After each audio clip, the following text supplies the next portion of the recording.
భారతదేశంలో మొత్తం 29 రాష్ట్రాలు ఉన్నాయని మనందరికీ తెలుసు. ఈ 29 రాష్ట్రాలలో జమ్మూ కాశ్మీర్ కూడా ఒకటి. మిగతా రాష్ట్రాలతో కంపేర్ చేసుకుంటే జమ్మూ కాశ్మీర్కి ఒక ప్రత్యేకత ఉంది. అదే ఆర్టికల్ 370, ఆర్టికల్ 35A. ఈ ఆర్టికల్స్ వల్ల జమ్మూ కాశ్మీర్కి కొన్ని ప్రత్యేక అధికారాలు ఉన్నాయి. అవి ఏంటో ఈ వీడియోలో తెలుసుకుందాం. 1947 సంవత్సరంలో భారత్ పాకిస్తాన్ విభజన సమయంలో జమ్మూ కాశ్మీర్ రాజు రాజా హరిసింగ్ స్వతంత్రంగా ఉండడానికి మొగ్గు చూపాడు. కానీ కొన్ని షరతులతో భారత యూనియన్లో విలీనం అవ్వడానికి ఆసక్తి చూపించాడు. 1949 సంవత్సరంలో భారత రాజ్యాంగం ఏర్పడింది. రాజ్యాంగం అంటే మన దేశంలో నివసించే ప్రతి ఒక్కరూ ఏ నియమాలు అనుసరించాలో రాజ్యాంగంలో రాసి ఉంటుంది. భారత రాజ్యాంగంలోని నియమాలని పాటించాలో లేదో మాత్రం ప్రతి రాష్ట్రంలోని ముఖ్యమంత్రులకే వదిలేసింది మన భారత ప్రభుత్వం.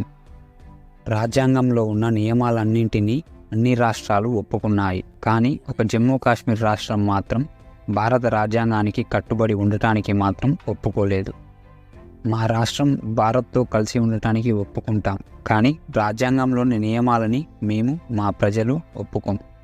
మేము మా రాష్ట్రానికి ఒక ప్రత్యేక రాజ్యాంగాన్ని ఏర్పాటు చేసుకుంటాం, ఇంకా దాన్నే అనుసరిస్తాం. భారత ప్రభుత్వం కానీ దీనికి ఒప్పుకోకపోతే మా రాష్ట్రాన్ని పాకిస్తాన్లో కలిపేస్తాం అని జమ్మూ కాశ్మీర్ ప్రజలు ఆనాటి రాజకీయ నాయకులు అన్నారు. అనవసరంగా ఎందుకులే గొడవలు అని భారత ప్రభుత్వం వాళ్ళ డిమాండ్స్కి ఒప్పుకుంది.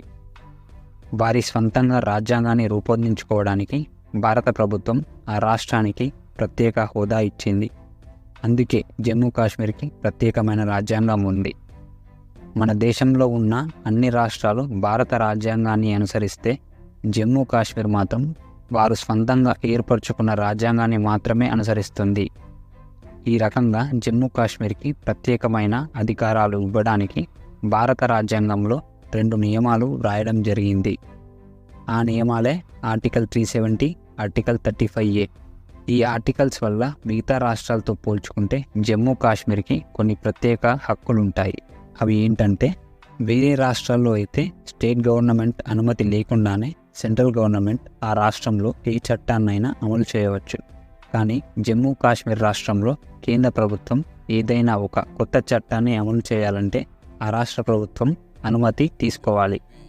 ఒక డిఫెన్స్, ఫారెన్ అఫైర్స్, కమ్యూనికేషన్స్ లాంటి వాటిలో మాత్రమే స్టేట్ గవర్నమెంట్ అనుమతి లేకుండా కేంద్ర ప్రభుత్వం అమలు చేయవచ్చు. వేరే రాష్ట్రాల్లో అయితే ఆ రాష్ట్ర ప్రభుత్వ అనుమతి లేకుండానే కేంద్ర ప్రభుత్వం ఏ రాష్ట్రాన్నైనా విడదీయవచ్చు, ఆ రాష్ట్రం యొక్క పేరునే మార్చవచ్చు. కానీ జమ్మూ కాశ్మీర్లో కేంద్ర ప్రభుత్వానికి ఆ అధికారం లేదు. జమ్మూ కాశ్మీర్కి మాత్రం 2 జెండాలు ఉంటాయి. ఒకటి ఆ రాష్ట్రానికి సంబంధించిన జెండా, ఇంకొకటి భారత జాతీయ జెండా. అందుకే ఆ రాష్ట్రంలో గవర్నమెంట్ బిల్డింగ్స్ మీద, ప్రభుత్వ వాహనాల మీద ఈ 2 జెండాలు ఉంటాయి. మామూలుగా అయితే భారతదేశ పౌరులు భారతదేశంలో ఉన్న ఏ రాష్ట్రంలోనైనా ల్యాండ్స్ కానీ ఆస్తులు కానీ అమ్మవచ్చు, కొనవచ్చు. కానీ ఇండియన్ సిటిజన్స్కి మాత్రం జమ్మూ కాశ్మీర్లో ఇలాంటి ఆస్తులు కొనడానికి హక్కు లేదు. ఇండియన్ సిటిజన్స్కి మాత్రం జమ్మూ కాశ్మీర్లో రైట్ టు ప్రాపర్టీ లేదు. 1954 సంవత్సరానికి ముందు నిరంతరంగా ఎవరైతే జమ్మూ కాశ్మీర్లో బ్రతుకుతారో, నివసిస్తారో వాళ్ళకి మాత్రమే కాశ్మీర్ పౌరసత్వం ఇస్తారు. వేరే వాళ్ళెవరికి కాశ్మీర్ పౌరసత్వం ఉండదు. జమ్మూ కాశ్మీర్లో నివసించే ప్రజలకి మాత్రం 2 రకాల పౌరసత్వం ఉంటుంది. ఒకటి కాశ్మీర్ సిటిజన్షిప్, రెండవది ఇండియన్ సిటిజన్షిప్. మిగతా భారత ప్రజలకు మాత్రం ఇండియన్ సిటిజన్షిప్ మాత్రమే ఉంటుంది. జమ్మూ కాశ్మీర్ ప్రజలు మాత్రం ఇండియన్ ఫ్లాగ్కి గౌరవం ఇవ్వాల్సిన అవసరం లేదు. భారత జాతీయ జెండాని వాళ్ళు ఏం చేసినా అది అక్కడ క్రైమ్ కాదు. జాతీయ జెండానే కాదు, జాతీయ గీతానికి గౌరవం ఇవ్వకపోయినా అది అక్కడ నేరం కాదు. మిగతా రాష్ట్రాల్లో వాటికి అగౌరవం ఇస్తే జైల్లో వేస్తారు. వేరే రాష్ట్రాల్లో ఏదైనా అల్లర్లు కానీ ఏదైనా సమస్య వస్తే కేంద్ర ప్రభుత్వం ఆ రాష్ట్రంలో ఎమర్జెన్సీని విధించి రాష్ట్రపతి పాలనను విధించవచ్చు. కానీ జమ్మూ కాశ్మీర్లో సెంట్రల్ గవర్నమెంట్కి ఆ అధికారం లేదు. ఒక యుద్ధ సమయాల్లో మాత్రమే ఆ రాష్ట్రంలో ఎమర్జెన్సీని విధించే అధికారం సెంట్రల్ గవర్నమెంట్కు ఉంది. అంతేకాకుండా భారతదేశం మొత్తం ఎమర్జెన్సీ విధించిన ఆ రూల్ మాత్రం జమ్మూ కాశ్మీర్కు వర్తించదు.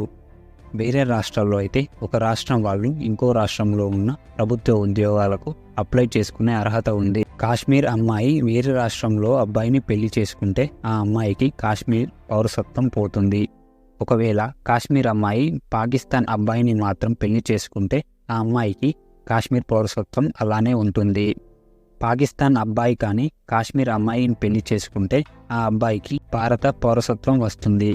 ఈ ఒక్క చిన్న లాజిక్తో పాకిస్తాన్ వాళ్ళు తేలిగ్గా భారత పౌరసత్వం పొందవచ్చు. మొత్తంగా చెప్పాలంటే ఈ రెండు ఆర్టికల్స్ కాశ్మీర్ అభివృద్ధికి అడ్డుకట్టగా మారాయి. అయితే భారత రాజ్యాంగంలో ఉన్న ఆర్టికల్ 370, ఆర్టికల్ 35A ఈ రకమైన ప్రత్యేక అధికారాలు జమ్మూ కాశ్మీర్ ప్రజలకు అందిస్తున్నాయి. అందుకే బీజేపీ 2019 ఎలక్షన్ మేనిఫెస్టోలో ఈ రెండు ఆర్టికల్స్ను రద్దు చేస్తామని హామీ ఇచ్చింది. హామీ ఇచ్చినట్టుగానే బీజేపీ ప్రభుత్వం ఈ ఆర్టికల్స్ని రద్దు చేసింది. ఏ రకమైన ముందు జాగ్రత్తలు తీసుకోకుండా ఆర్టికల్ 370, ఆర్టికల్ 35Aను రద్దు చేస్తే పరిస్థితి చేతుల్లో ఉండదు అని ఆలోచించి బీజేపీ ప్రభుత్వం ఒక ప్లాన్ వేసింది. విషయం ఏమిటో ముందుగానే చెప్పకుండా భారీగా ఆర్మీని దించింది. విద్యా సంస్థలను ముందుగానే క్లోజ్ చేయించింది. పర్యాటకులను వాళ్ళ దేశాలకు పంపించింది. ఇంటర్నెట్ను నిలిపివేసింది. మొత్తం ఆ రాష్ట్రాన్ని వాళ్ళ కంట్రోల్లోకి తెచ్చుకున్నాక తర్వాత ఆర్టికల్స్ని రాజ్యాంగం నుండి తీసేస్తున్నట్టు ప్రకటించింది. ఆర్టికల్స్ని రద్దు చేయడం వల్ల జమ్మూ కాశ్మీర్కి ప్రత్యేక హోదా పోయింది. ఆ రాష్ట్రాన్ని 2 యూనియన్ టెరిటరీస్గా విడదీశారు. ఒక యూనియన్ టెరిటరీ పేరు జమ్మూ అండ్ కాశ్మీర్, ఇంకో యూనియన్ టెరిటరీ పేరు లడక్, అదే లద్దాఖ్. జమ్మూ కాశ్మీర్లో ఢిల్లీలో ఉన్నట్టుగానే సీఎం, ఎమ్మెల్యే, మినిస్టర్స్ ఉంటారు. వీళ్ళందరికీ బాస్గా లెఫ్టినెంట్ గవర్నర్ ఉంటారు. లడక్ యూనియన్ టెరిటరీలో డైరెక్ట్గా కేంద్ర ప్రభుత్వం ఆధీనంలో ఉంటుంది. మొత్తంగా జమ్మూ కాశ్మీర్లో ఎవరైనా ఆస్తులు కొనవచ్చు, ఎవరైనా బిజినెస్ చేసుకోవచ్చు, ఎవరైనా అక్కడ పర్మనెంట్గా ఉండవచ్చు. మొత్తంగా ఇప్పుడు భారతదేశంలో 29 రాష్ట్రాలు, 9 యూనియన్ టెరిటరీస్ ఉన్నాయి. ఇంకా భారతదేశం మొత్తం ఒకే రాజ్యాంగం ఉంటుంది. ఇక మీదట ఇండియాలో ఒకే జెండా ఉంటుంది. అప్పట్లో ఆర్టికల్ 370ని జవహర్ లాల్ నెహ్రూ గారు తీసుకొచ్చారు. 70 సంవత్సరాల తర్వాత 2019లో మోడీ గారు ఈ ఆర్టికల్ 370ని రద్దు చేశారు. రక్షణ మంత్రి అమిత్ షా అక్కడ గొడవలు రాకుండా ముందు జాగ్రత్త తీసుకున్నారు. అమిత్ షా గారు ఈ ప్రకటన చేయగానే పార్లమెంట్లో అందరూ లేచి తనకి చప్పట్లు కొట్టారు. చాలా అపోజిషన్ పార్టీస్ ఈ ప్రకటనను సమర్థించాయి. టీడీపీ, వైఎస్ఆర్సీపీ, ఏఐడిఎంకే పార్టీలు కూడా సపోర్ట్ చేశాయి. ఇండియన్ నేషనల్ కాంగ్రెస్ మాత్రం ఈ అనౌన్స్మెంట్కు సపోర్ట్ చేయలేదు. హిస్టారిక్ మూమెంటా లేదా హిస్టారిక్ బ్లెండరా అనేది చరిత్ర నిర్ణయిస్తుందని కొందరు సీనియర్ రాజకీయ నాయకులు అభిప్రాయపడ్డారు. ఇది total story of article 370 and article 35A. నా వివరణ మీ అందరికీ అర్థమైందని అనుకుంటున్నాను. Thank you.